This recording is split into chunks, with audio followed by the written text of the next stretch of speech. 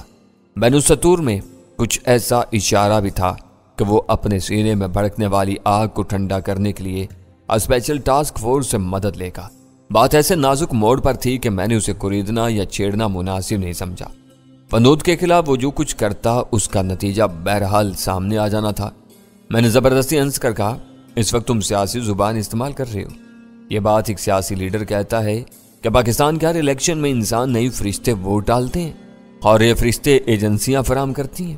اس نے فکرہ لگایا، اور کہاں سے آئیں گے؟ ابھی تم نے خود ایس ٹی ایف والوں کو فرشتوں کا نام دیا ہے۔ وہ ہنس پڑا، تم بات پکڑ لیتے ہو، مجھ سے بات کرتے ہوئے الفاظ کو نظر انداز کر دیا کرو، مفہوم سمجھا کرو۔ یہ بتاؤ کہ اس وقت تم کہاں ہو؟ میں بنسی ہاتھ میں لیے ایک تالاب کے کنارے بیٹھا ہوا ہوں۔ مچھلی ڈور میں لگے کانٹے پر منہ مارے گی اور میں گھر لوٹاؤں گا۔ میرا اندازہ ہے کہ تم اس وقت آئی مین کے شکار پر ہو سکتے ہو۔ کیا میرا اندازہ غلط ہے؟ اس وقت بساط پر ہمارے سامنے وہی ایک کلیدی موہرہ رہ گیا ہے۔ تمہارے اندازے بہت کم غلط ثابت ہوتے ہیں۔ پھر تو تم جہانگیر کی رہائش یا دکان کی نگرانی کر رہے ہو کہ؟ اس کی طرف سے بے ساختہ تبصرہ آیا۔ میں نے تم سے کہا تھا کہ میں اپنے جگری دوست کو چارہ بنانا پسند نہیں کروں گا۔ میں نے اسے یاد دلایا۔ پھر تم کہاں اور کیا کر رہے ہو؟ اس کی آواز میں الجھن ہوت کر آئی۔ میں گولڈن فارمیسی پر جہانگیر کی جگہ سنبھالے بیٹھا ہوں۔ اوہ، اس کی آواز میں ہلکی سی حیرت تیر رہی تھی۔ اسے بچانے کے لیے تم نے اسے پوری طرح کیموفلاج کر دیا۔ اسے پورے معاملات کے سر پیر کا پتہ نہیں ہے۔ وہ بے خبری میں بری طرح مارا جاتا۔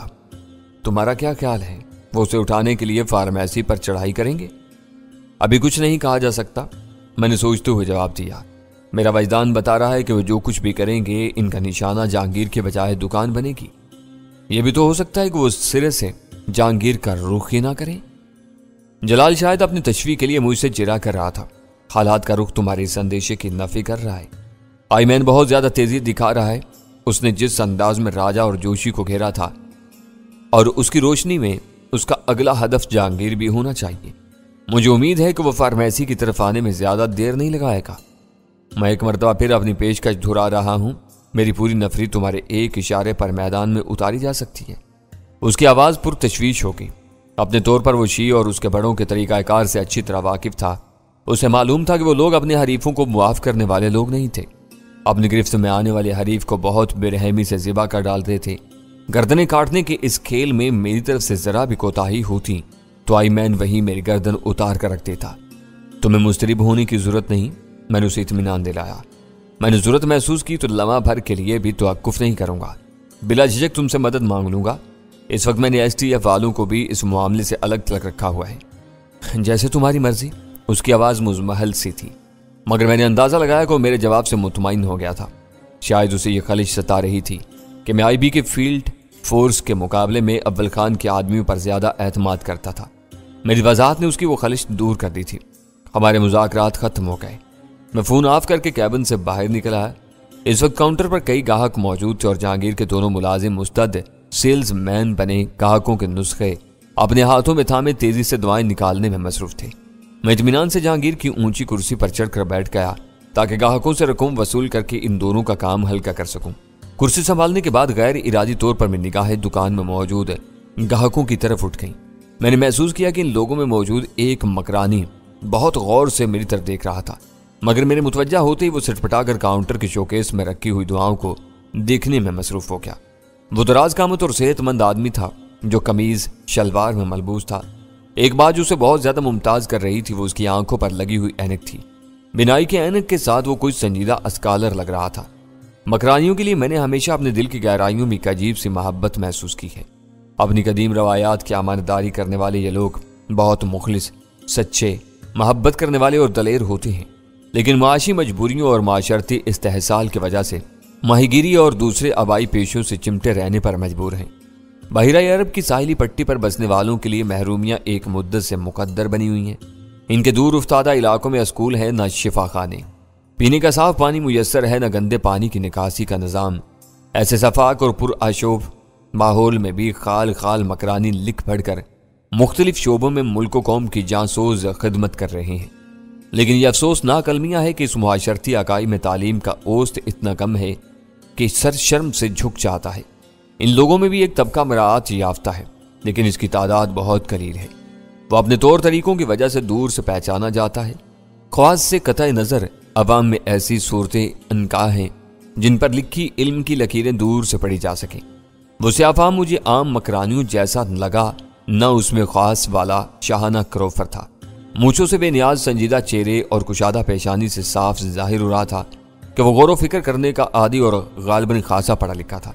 اس پر میری نظر محض اس وجہ سے رکی تھی کہ وہ بہت انہماک سے مجھے گھور رہا تھا۔ جو ہی اس نے چوکے سے نظریں ہٹائیں میں اس کی ترکیب استعمال کرتے ہوئے انجان بن گیا اور کیش بکس کا جائزہ لینے لگا۔ منیر نے اس کی مطلوبہ دوا پہلے نکال دی اور 21 روپے بتائے۔ وہ مکرانی دوا کا ڈبہ لے کر میری طرف آیا اور ہونٹوں پر خفیف سے مسکراہٹ کے ساتھ 500 روپے کا نوٹ میری طرف بڑھا دیا۔ جب اس نے اپنی جیب سے وہ نوٹ نکالا تو میں نے واضح طور پر دیکھا کہ اس کی جیب میں 100 روپے کے کئی نوٹ بھی موجود تھے۔ اچانک میرے ذہن میں سوال ابھرا کہ وہ خاموش کیوں تھا؟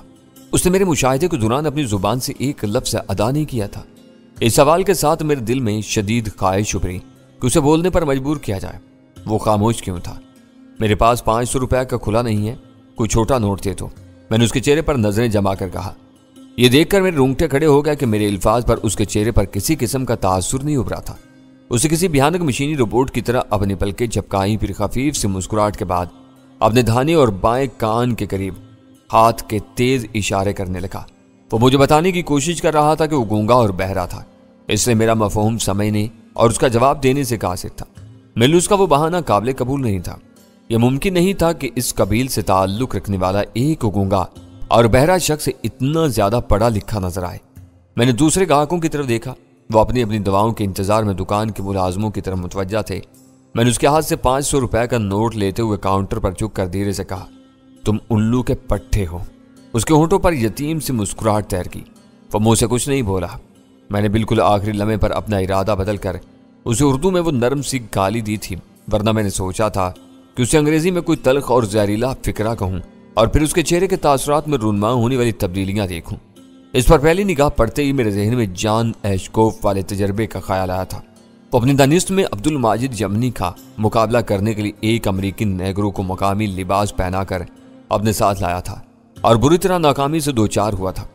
اگر گولڈن فارمیسی کا وہ گاہک بھی مکرانی ہونے کے بجائے کوئی امریکی نیگرو تھا تو میری زبان سے انگریزی میں کوئی کالی سنتے ہی سمجھ لیتا کہ اس کی چال بری طرح ناکام ہو چکی تھی اور میں نے اس کی صحیح قومیت پہچان لی تھی۔ وہ بدک کر اچانک کوئی بھی خطرناک حرکت کر سکتا تھا۔ اس زبانی مہم جوئی کا سب سے بڑا نقصان یہ ہوتا کہ وہ ڈرامہ طول پکڑنے کے بجائے اسی مرحلے پر ختم ہو جاتا اور آئی بین کے دیدار کی حسرت میرے دل میں رہ جاتی۔ اپنی یتیمانہ مسکراہٹ کے باوجود وہ صحیح صورتحال کا ادراک کرنے سے قاصر رہا۔ بس اس نے کڑے کڑے قدم بدلے ورنہ پرسکون رہا۔ میں نے دانستہ 21 روپے کی بجائے 25 روپے کاٹ کر بقیہ رقم اس کی طرف بڑھا دی۔ اس سے اپنا اطمینان ظاہر کرنے کے لیے رقم گنی اور اپنی جیب میں ڈال دی۔ اس نے ایک بار بھی یہ ضرورت محسوس نہیں کی کہ دوا کے ڈبے پر چھپی ہوئی قیمت دیکھ کر مجھ سے مزید پیسوں کی واپسی کا مطالبہ کرے۔ اس کے حرکات سے اندازہ ہو رہا تھا کہ اس کے لیے وہ دوا نہیں تھی یا پھر اسے رقم کی کوئی پرواہ نہیں تھی۔ اس پر شبہ ہو جانے کے بعد میرے دل کی دھڑکنیں یک بیک تیز ہو چکی تھی۔ میرے دانست میں اس شکار کا ہانکا شروع ہو چکا تھا جس کے لیے میں تیاری کیے بیٹھا تھا۔ میرے دل میں بہت شدت سے یہ خواہش ابھری کہ اس وقت میرے آس پاس کوئی مددگار موجود ہوتا تو میں اسے مشتبہ سیاہ فام کا پیچھا کرنے پر لگا دیتا۔ اس وقت دکان میں صرف 3 افراد موجود تھے۔ ہم تینوں کو وہ مشتبہ سیاہ فام کاؤنٹر کے پیچھے دیکھ چکا تھا۔ اگر وہ ہمارا مطلوب شخص اور آئی مین کا آدمی تھا تو اتنا احمق نہیں ہو سکتا تھا کہ اپنے گرد و پیش کی پرواہ کیے بغیر دکان سے نکلتا چلا جاتا۔ دکان سے فٹ پاتھ پر اترنے کے بعد بھی وہ مڑ مڑ کر یہ جائزہ لیتا رہا کہ کوئی اس کا پیچھا تو نہیں کر رہا۔ اگر اسے اپنے پیچھے آنے والی بھیڑ میں ہم تینوں میں سے کسی کی بھی صورت نظر آ جاتی تو وہ بگ ٹوٹ دوڑ لگا دیتا۔ ایسی صورت میں نہ صرف وہ ہمارے ہاتھ سے نکل جاتا بلکہ گولڈن فارمیسی کے عملے کی طرف سے بھی بھڑک جاتا۔ ہمارا اصل ہدف وہ سیاہ فام یا آئی مین کا کوئی گرگا نہیں تھا۔ میں ہر قیمت پر براہ راست آئی مین کے گریباں پر ہاتھ ڈالنا چاہتا تھا کیونکہ وہی ساری خرابی کی جڑ تھا۔ آئی مین نے کسی امکانی خطرے سے اپنی گردن بچانے کے لیے جس سنگ دلی سے نادر کو بیم گن کا نشانہ بنایا تھا، اس کے پیش نظر یہ قوی امکان تھا کہ وہ اپنی آزادی کے لیے اس بد نصیب سیاہ فام کو بھی ٹھکانے لگا دیتا جو اس کے دشمنوں کی نظروں میں آ چکا تھا۔ ایک امکان یہ بھی ہو سکتا تھا کہ وہ کوئی عام سیاہ فام نہیں بلکہ امریکی سیکرٹ سروس کا کوئی ایجنٹ ہو جو میری تلاش میں آئی مین کی معاونت کر رہا ہو۔